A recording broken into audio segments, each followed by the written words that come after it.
Kompetentsikeskuse tsenter juhataja, kogukonna aktivist ja ta palub ennast veel ka nimetada megahulluks naljaninaks. Brit, nii ma loen lihtsalt sinu enda kirja. See tuli üks ühele, nii et kõik asjad tulid ilusasti edasi siit. Brit saab rääkida nii siis korraga nagu mitme leveli pealt, kui palju ta neid leveleid ette võtab. Kas me räägime tsenterist või jõuame sealt kaugemale ka, kohe kuuleme. Selge, aitäh. Tead, mul on selline mõte. Mega pikk päev on olnud. Aga kõik need, kes siin vastu on pidanud, nad saavad kingituse. Ma tahan, et te tulete ettepoole. Kõik, kes seal seisavad, tule julgelt siia, muidu ma ei hakkagi rääkima. Ei, tule. Eeris, sa näed väga hästi, sa ei ole nii vana. Sa ütlesid küll, et sa oled väga vana, aga tulge siia. Kultuuriministeerium on seal taga või? Tulge palun siia. Muidu te lihtsalt kahetsete, kui te ei tule siia ette. Tulge siia, tulge. Tegelt ka, tulge kõik siia. Tulge veel esiritta, siis on veel kõige parem. Kes ettepoole tuleb, see saab rohkem kasu. Ma ütlen, ma ei räägi igavat juttu, te ei pea üldse muretsema. Nüüd läheb vahvaks ja ennem oli ka väga vahva, aga kuna tõesti päev on alanud, ma ei tea, me oleme juba siin 8 tundi istunud, seljad on väga väsinud. Tulge, Veiko, Tali, tule siia ette, tule julgelt, tule siia. Ära karda, tule. Kes julgeb tulla? Tulge siia ettepoole. Nüüd selline küsimus. Kes on väljaspoolt Kagu-Eestit tulnud ja ei ole ka siin täitsa nii kohalik mees? Tõsta käsi. Nii, kes ei ole täna roolis? Kes ei ole roolis ja on Kagu-Eestist? Valesti, sassi läks. Väljaspoolt Kagu-Eestit ja ei ole roolis. Nii. Kes on julge ja tuleb siia minu juurde ja tervitab? Kas sina oled Kagu-Eestist, Eeri? Tule, Eeri, tule muidugi. Aga kes veel tuleb? Kes on Tallinna poiss? Tüdruk, Tallinna poiss või tüdruk, kõik on minu jaoks inimesed võrdselt. Kes tuleb? Tule siia. Nii, aga nüüd Meelis ennem ütles, et muidu on harjutud, et Meelis tuleb, hansapudel on käes, aga mul on kah alati. Iga kord külalised tulevad, kohalikud kombed, osadus meie kultuuri osaks. Pane väikse jupi siia. Näita, kas üldse hea jook on? Väga hea. Maru hea. Ei ole.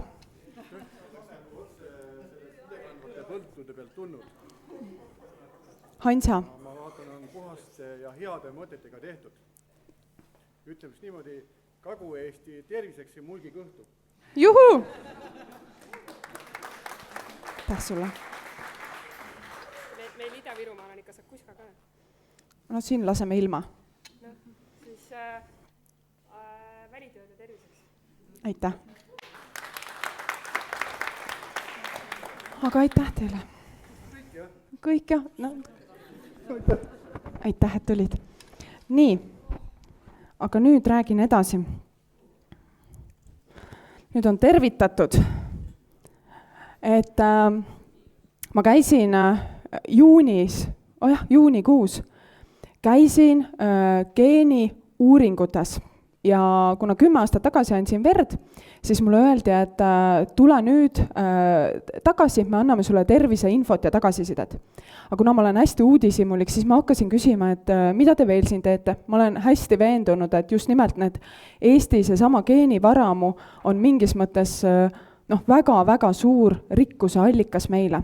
Ühel hetkel me saame hakata seda niimoodi välja müüma, et sellest tuleb raha tagasi. Ja siis ma küsisin, mis te veel teete? Ja siis nad ütlesid, et nad kaardistavad selle 300 perekonna, kes peale põhjasõda nälga ja katku Eestis järele jäid, et nad kaardistavad seda nii-öelda neid inimesi. et Eestis jäigi järele peale Põhjasõda katku ja nälga 300 perekonda. 100 000 kuni 120 000 inimest. Ja minu jaoks oli see selline, vau, nüüd ma tean, miks ma olen kogu aeg pingutanud. Et ma ei ole nagu selle peale mõelnud, aga tegelikult me oleme kõik sugulased. Kui me ei ole sugulased, siis me oleme hõimlased. Põhimõtteliselt me oleme üks ja sama hõim. Loomulikult on sisse tulnud ka, aga me oleme kõik omavahel segunenud ja tegelikult me oleme üks pere. Ja see on üsna kummaline tunne, aga see väga motiveeris mind. Siis ma teadsin, selle pärast ma tegutsengi. Et minu taust on muidu selline, et olen 3/4 Kagu-Eesti naine ja 1/4 siis Ida-Virumaalt. Et ema poolt Otepää ja Räpina, isa poolt Rõuge ja Narva. Et selle tõttu tunnen ennast Kagu-Eestis väga-väga kodus. Ma leidsin mõni päev tagasi Kuurist sellised 3 kera ja ma mõtlesin, et ma tahan nagu proovida ühte asja. Ma tean, et õnn hakkab ja ma vaatan siin rivis, võta see kera, pane ümber oma käe 1 tiir ja anna seda edasi. Vaata need, sina praegu siin arvutis on ju, ja mõni siin telefonis, sa ei saagi teha seda. Äkki ei saagi, võetaksegi sul ära see võimalus. Vaatan siit, kust tuleb mõni pikem rida veel. No siit, keri 1 tiir ümber oma käe ja annan sinnapoole ka.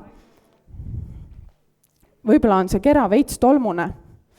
Sellepärast, et tõesti ma Kuurist leidsin, ma ei jõudnud neid ära kloppida. Ahaa, ma kaotasin, jätsin selle paberi, mille pealt ma rääkima pean sinna kotti. Aga sellest ei ole midagi. Et tahan siis rääkida tegelikult sellisest asjast, ma räägingi tegelikult nagu isiklikke asju. Kui ma mõtlesin, siis tegelikult 3 kuud mul oli teada, et ma siin pean rääkima. Ma ei arvanud, et ma olen kõige viimane.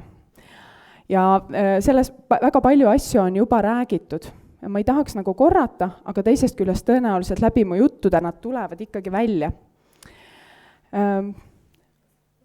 Mis Võrumaal, Kagu-Eestis? Mis Kagu-Eestis on väga-väga äge? Näiteks täna hommikul, enne kui ma siia tulema hakkasin, ma jalutasin lihtsalt kaste, ütleme, nagu heina oli kaste märg, ma jalutasin, ma jõudsin oma tiigi äärde, tiik auras. Ma mõtlesin, kas ma lähen ujuma, ei lähe ujuma. Siis mõtlesin, okei, tegelikult ma sirgendasin juuksed ära ja mõttetu, kui ma lähen, siis mul lähevad juuksed lokki ja äkki mul on veel mõni hein ka peas, on ju, et suht imelik. Ma ei lähe, aga see võimalus, see on hindamatu. Ja tegelikult maaelu, kui sa elad maal, see on nagu päris elu. Sul on rohkem vabadust otsustada, sul on rohkem vabadust tegutseda.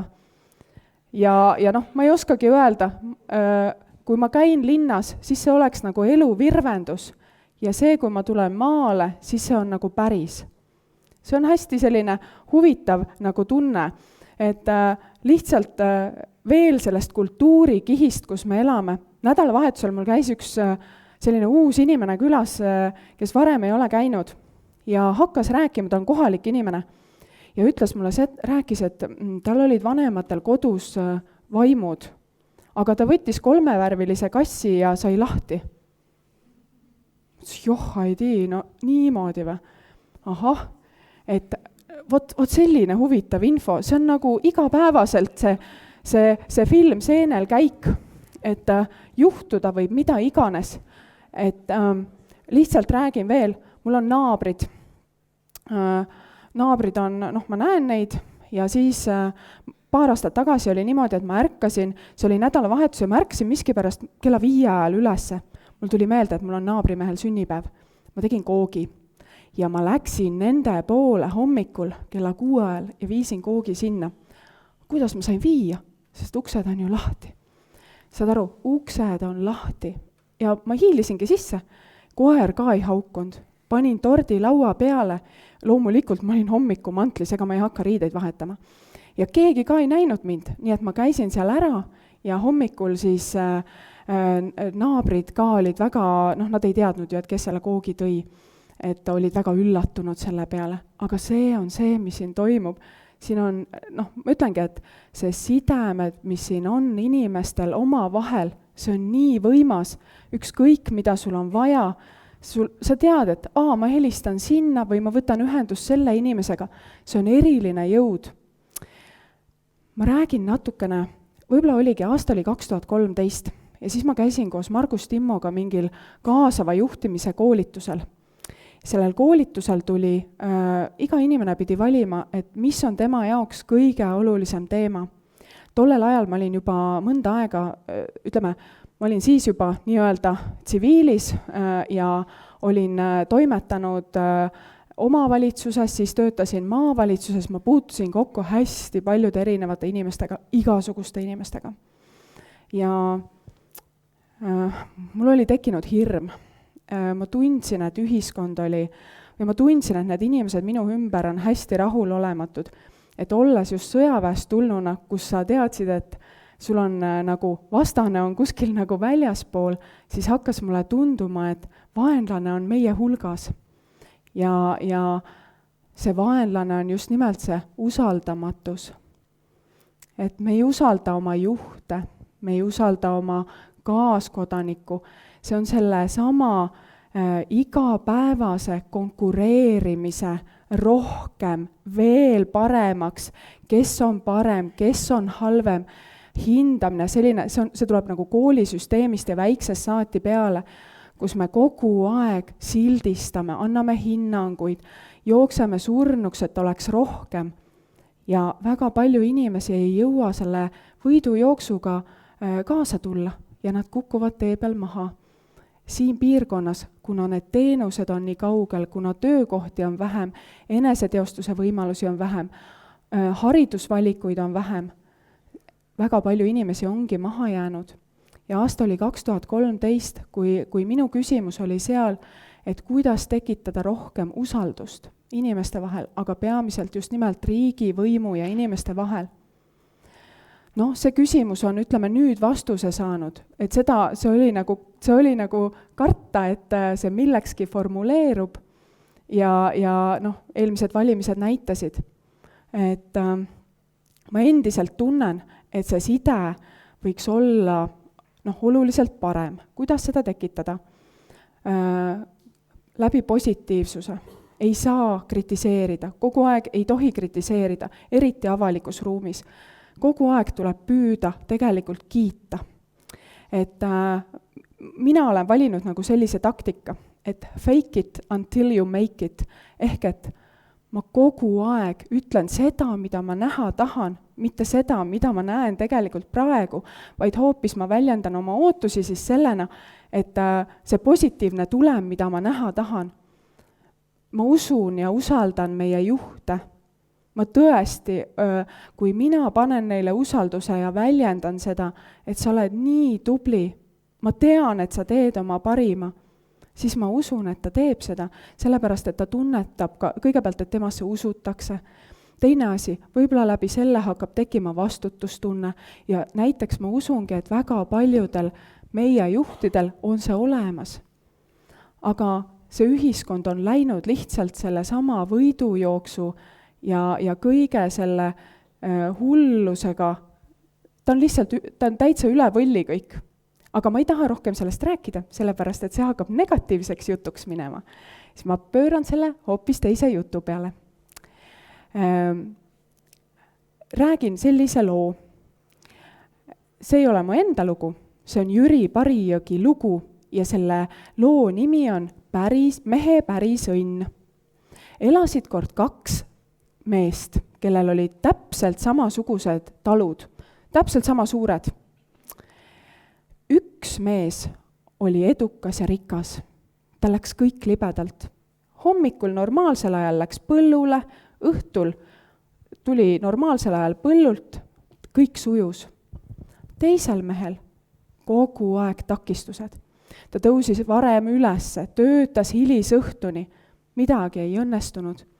Ikka olid tal salved tühjad. Ühel õhtul otsustas ta, et lähen ööseks ka tööle. Lähen töötan öösel, äkki siis läheb naabrist paremini. Läks põllule, rakendas oma härjad ette, sõitis, jõudis oma suure pika põllu lõpuni, näeb juba naabrimaad, näeb, et ohoh, naaber ka künnab. Läheb vaatama. Ei olegi naaber. Oli mingi hall vanamees. Küsib selle vanamehe käest, kes sa oled selline? Ma olen naabri õnn. Ohoh, naabril künnab õnn põldu. Minul pole midagi, mina olen täiesti õnnetu. Mina ei ole õnne leidnud. Aga sa ei ole osanud otsida. Mine homme õhtul kõrge kase, enda selle Kopli kõrge kase juurde ja seisa seal. Mees läkski järgmisel õhtul kase juurde ja seisis. Keskööl nägi kase tipus hall vanakene, kaalub midagi. Sääsed tiirlevad ta ümber, kaalub nendele midagi. Mees ei saanud aru, istus seal, vaatas, kuni see hall vanake oli kadunud. Läks kodus hakkas mõtlema. Naabri õnn on põllupidamises, minu õnn on kauplemises. Müüs talu maha, ostis poe, hakkas kauplema. Saigi rikkaks. Ta oskas kaubelda. See oligi, talle meeldis kaubelda. Ta oli leidnud oma päris õnne. Jutu mõte oleks nagu see, et kui me igaüks teeksime seda, mis on meile südamelähedane, mis teeb meid õnnelikuks, siis meil on energiat, siis me oleme tervemad, siis kui me vaatame neid Kagu-Eesti näitusid, et inimesi on väga palju tööhõivest maas, inimesi on väga palju, kes siin piirkonnas nagu kuidagi on jäänud jalgu.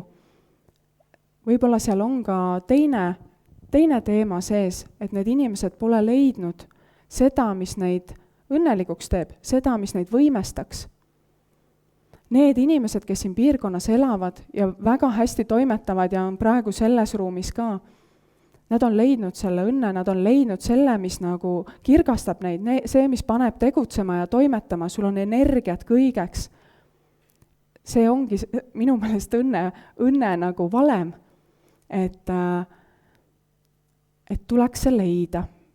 Ja ükski minu arust, et ei ole ühtegi asja, mida ei saaks parandada läbi hariduse. Aga kas mul on veel aega natukene? 5 minut, 1 minut, aga ma räägin ühest asjast veel. Nägin, või kogu aeg näen, üks lemmiksaade oli mul tükk aega, oli Roaldi nädal. Ja siis Roaldi nädalas näen kogu aeg meie piirkonna inimesi ja näidatakse ainult ilma hammasteta inimesi. Siis ma olengi mõelnud, et võib-olla tuleks kõigil meie piirkonna inimestel hambad suust ära lüüa ja siis see ongi see vaatamisväärsus. Aga selles on väga suur kurbloolisus, sellepärast, et eelmine aasta hakkasid mul endal ka hambad lagunema. Ja selgus see, et hambaarstil paraku ükskõik, kui see ei ole just kõige lihtsam hambaaugu parandus, tuleb käia Tartus. Hammast välja tõmmatakse Tartus, vanasti tõmbas sepp, nüüd tõmmatakse Tartus. Siis juureravi toimub Tartus. Nüüd mul lapsel hakkas põsest peaaegu läbi kasvama hammas. Seda saab ainult Tartus, aastaaja pärast. Selles mõttes see, et inimestel ei ole hambaid, ma ei imesta üldse. Et üks asi, kui sul ka raha on, väga paljudel ei ole võimalus seda hambaravi üldse võimaldada, aga teine asi, kui sa pead hambaravi järgi sõitma Tartusse, siis see ei ole normaalne. Räägin ka lihtsalt natukene enda tööl käimisest. Bussiga, ärme üldse sellest räägi, liigume me ainult siin autoga, hoolimata sellest, et on tasuta transport. Et käin tööl 27 kilomeetrit Rõugest Väimelasse, kui ma läheksin tasuta transpordiga, siis see võtaks 3 tundi aega. Et 27 kilomeetrit on vahe, aga tasuta transpordiga 3 tundi. Et ma saan aru, kõike ei ole võimalik lahendada, võib-olla elektriauto on lahendus. Ilmselgelt auto on siin piirkonnas kõige tavalisem tarbeese, mitte luksus. Ehk et transpordi teema. Ja siis räägin korraks ühe asja veel. Ja see on lihtsalt see, et kui meie piirkonnas, tegelikult ma ütlen, me elame maailma kõige ilusamas kohas. Ma ütlen tõesti, te peate siia elama tulema. see on lihtsalt selline võrratu elu. Aga kui sa oled, kui midagi juhtub, kui jääd haigeks, kui sinu lähedasel on näiteks mingi raske haigus, kui sinu laps vajab näiteks tegevusteraapiat või mingit erilist teenust, siis see turvapadi on siin maru õhuke. Kui mitu asja satub ühele ajale, näiteks vähiravi, lapsehaigus või mingi selline tõsisem teema, siis inimesed, kellel pole autot, inimesed, ütleme, kelle sotsiaalne haavatavus on nagu, tõesti nagu lihtsam, või ütleme, sotsiaalne haavatavus on kõrge, siis paljud inimesed jätavad asjad pooleli, paljud inimesed lihtsalt löövad käega ja see kõik on tekitanud tunde, et meid on nagu maha jäetud.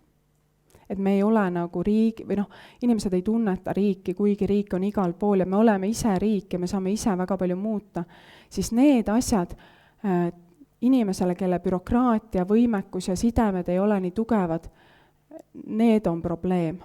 Aga ma arvan, et ma rohkem ei räägi, aga tead, mul on üllatus ka. Annela, kus sa oled?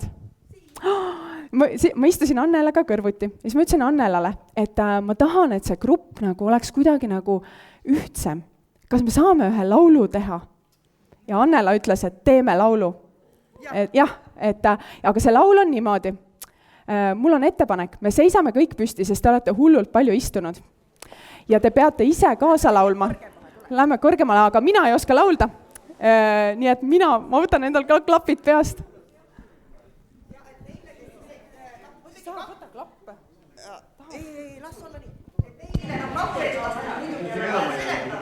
Lihtsalt, et kui siin on mõned ametnikud ka veel jäänud, mõni kamps jäänud, et mul on siis kaelas on silt, kus on siis Setomaa vald, see tähendab, et siis Annela Setomaa valla kultuurikomisjoni aseesimees Sootska ja Selehom siis Tartu 2024, see tähendab siis seda, et 19 Lõuna-Eesti omavalitsust kandideerivad Euroopa kultuuripealinnaks, me oleme teinud mega hea kandidatuuri raamatu, 28. august saab siis teada, kas Tartu või Narva, aga siin on mega hea töö taga ja meil on väga hea töö tehtud. Aga, et kuna lauluga on niimoodi, et see on tõesti nagu kotuse peal tehtud, siis ta ongi seosta asjast, mis siin täna on siis kulleldu. Et ma laula iist ja tii siis laulate üter. Et see tähendab siis eesti keeles seda, et mina ütlen ees ja teie laulate täpselt seda sama järele, mis te kuulete, et mina olen laulnud. Ja asi käib siis sellest samast, mis siis tänase päeva jooksul on siin räägitud. Et see on siis kõik laulu sisse pandud. Nii, hakkame peale. Liigutada võib ka natukene. Nii.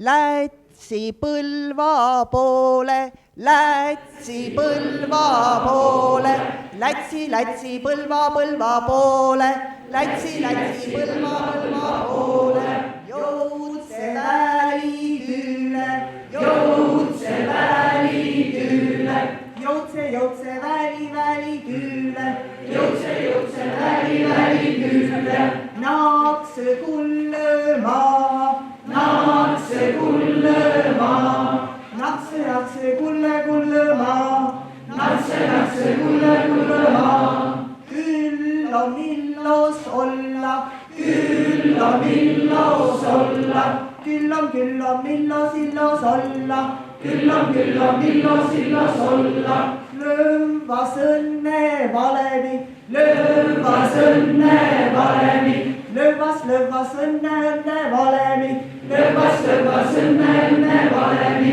Tahami saia kultuuripälinas, Tahami saia kultuuripälinas, kultuuripälinas, kultuuripälinas. Nii lõõvami õnne valemi, nii lõõvami õnne valemi, lõõvami õnne valemi, lõõvami õnne valemi.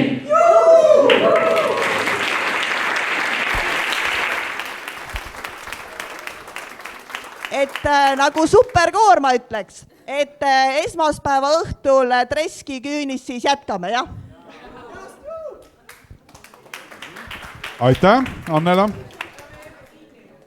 jaa, nüüd olete Nüüd saab sellega lahti kinni, võtta. aga siit hakkabki nüüd ainult grupiviisiline edasi liikumine. ei no kui usaldad, siis see, kes ees kõnnib, toda usaldame kõik ja Jaa. kõnnime tema järel.